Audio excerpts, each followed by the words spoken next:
Perubahan iklim telah menyebabkan dampak negatif di seluruh penjuru dunia. Perubahan itu berupa kenaikan suhu, cuaca ekstrim, kebakaran lahan dan hutan, serta polusi udara yang telah menyebabkan kerusakan lingkungan. Hal itu disampaikan Ketua Umum Pita Putih Indonesia Giwo Rubianto Wiyogo saat ditemui dalam seminar dampak perubahan iklim terhadap kesehatan ibu dan anak di Cikini, Jakarta Pusat, Selasa 10 Desember 2024. Giwo mengungkapkan perubahan iklim menjadi tantangan besar dan memberikan dampak negatif pada kesehatan ibu dan anak, di mana menurutnya pada tahun 2030 sampai 2050, perubahan iklim akan menyebabkan bertambahnya kematian sebanyak 250.000 per tahun di seluruh dunia karena malnutrisi, malaria, diare, dan dampak dari stres.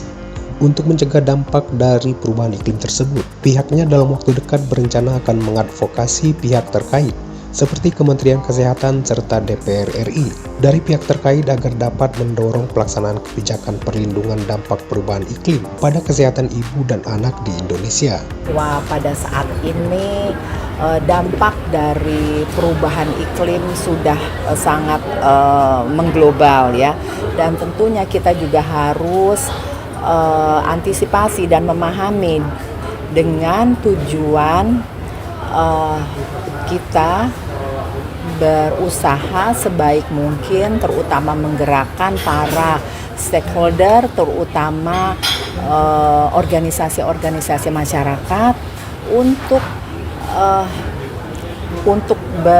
melakukan sesuatu hal yang serius dalam menghadapi dampak dari perubahan iklim, di mana kita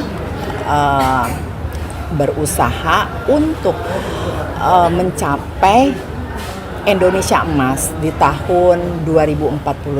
Artinya apa?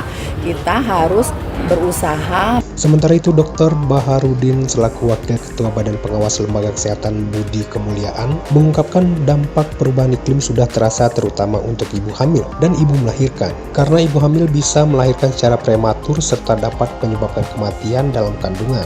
Baharudin menambahkan untuk mencegah dampak negatif perubahan iklim yaitu dapat meningkatkan kepedulian dan harus bekerja sama dengan pihak terkait seperti Kementerian Kesehatan dan para peneliti untuk memastikan dampak tersebut dapat diatasi.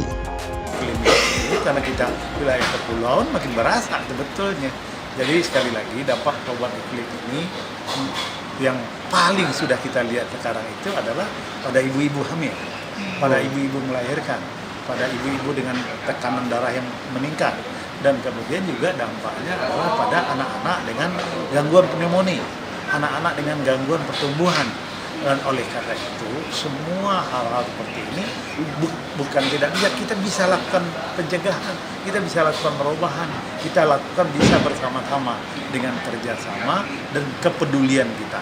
Dan tentu saja, bagaimana caranya? Caranya adalah meningkatkan kepedulian kita dengan data-data, dan dengan data-data yang kita sampaikan, kemudian pengambil keputusan, apakah pengambilan keputusan itu di wilayah kabupaten, kecamatan, sampai provinsi, tahu betul bahwa ini sudah terjadi, dan data-data itu menyebabkan kita harus bekerja cepat. Untuk apa? Untuk memastikan ibu-ibu kita, generasi yang akan datang, tidak mempunyai atau dapat kita kurangi dampaknya daripada perubahan iklim yang sangat buruk.